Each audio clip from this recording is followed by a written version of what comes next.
Hi, I'm Mark Cleghorn, the Training Director for the Photographer Academy, and welcome to my headshot series. Today we're talking about how to take better business portraits. The first thing, I suppose, for many photographers when they kind of get going and they haven't got a studio to begin with, you're working on location or you're actually working in business premises.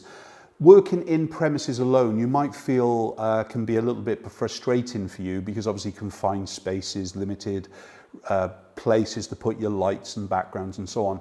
However, if you use the location as a bit of a kind of scene in its own right, you're soon going to actually allow yourself to develop an additional style to perhaps the more kind of basic ones you're kind of expecting to provide as a headshot shooter, as it were. So the first thing that I would do is, if we're trying to take better business portraits right from the start, is first of all nail your styles. I talk about the 9 kind of styles, all right? So kind of go back to the classic high key, classic mid key, classic low key, the creative high key, the creative mid key, and the creative low key. Those are the kind of the fundamental 6 that you absolutely need to nail no matter what. Then things like the old master, things like the modern creative, kind of model kind of based and things, really, they're good as well. But we need to ensure that we're bringing something else to the mix. And it's really when we're working on location that you tend to actually forget about the environment as it is. So I used to deal with quite a lot of estate agents, big kind of brands, and just going into their boardroom often kind of gave me a different kind of look and feel straight away. They'll often have a logo up, there'll be a big boardroom table and so on. So I can create a little bit more kind of dynamic images as well. So when I'm kind of getting asked or been asked in the past to do kind of a pitch for the job, I want to know a little bit, obviously, what they want, but what else do they need? So when we're trying to take better images, the first thing, as I said, is nail the lighting and then mimic it.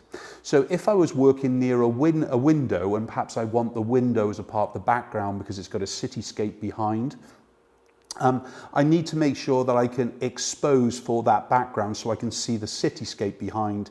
So basically that little bit of flash to actually light them up with their backs to the window to see the landscape behind.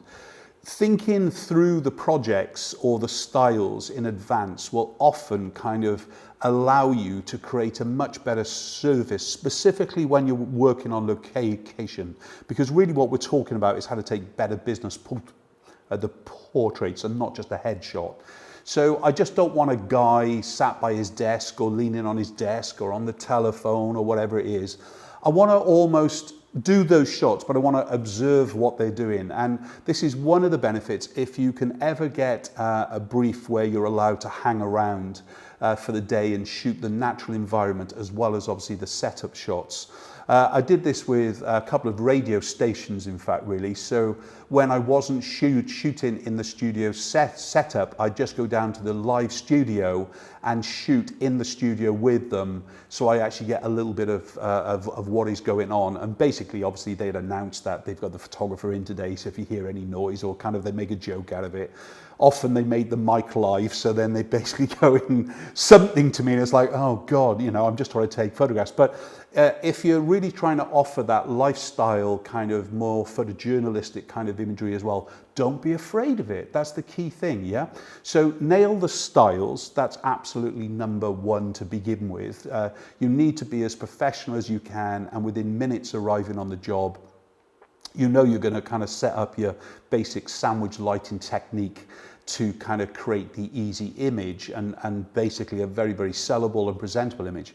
And then it's with all the other time is how we kind of use the scene, the boardroom, shooting along the table perhaps, bringing a little bit more of the ambient light in and not just kind of killing it with flash, looking for logos, looking for solid color walls, looking for things like plants or accessories that you might find around the place to kind of break up hard flash so it kind of throws shadows on backgrounds. We're really trying to create a 3-dimensional effect. If we've got somebody at their desk, the last thing we want to be shooting is like a f8, f11, even with a very long lens. We want to be shooting more like f4, f2.8 with a very long lens, because if we're shooting somebody at the desk and I'm shooting on a 70-200 lens, f2.8, if I'm focused on any part of their face, realistically, the rest of their body is going to be sharp unless there's a perspective difference from leaning on kind of a boardroom table or whatever it would be and things. So as far as your variety is concerned, that kind of starts here in planning. Never be afraid to actually kind of look online, kind of screen grab some images, to actually use that as a bit of a scrapbook for yourself, to kind of, you know what, if I'm ever in this location, this is really what I want to do. I think the smartphone today is basically your instant inspiration. And if you're just getting going with the likes of your headshot or your business photography, make sure that you've kind of got a few albums together that you can instantly refer to, kind of just to give you some creative inspiration as well. But often some of the best images that you're going to take are not going to be shot at 5'2". So in other words, if you think of the average image in the world today is shot from 5'2" in height, it's shot at f8 and on a medium zoom lens. If you can change all three of those things, so in other words, shoot from high or shoot from low up, if somebody's on the top of a building or you're on the top of a building shooting down, or through a window or whatever it be, that straight away you've changed your viewpoint. You're instantly better, or you're going to create images that are different to what others are.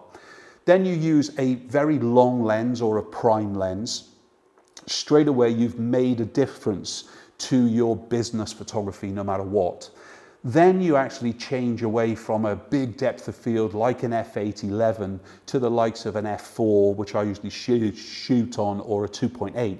As soon as you're there, you've basically changed the whole triangle of basically taking a photograph. I'm not on about exposure, aperture, shutter speed, and ISO. I'm not on about that triangle. I'm on about the actual triangle of taking the actual photograph itself.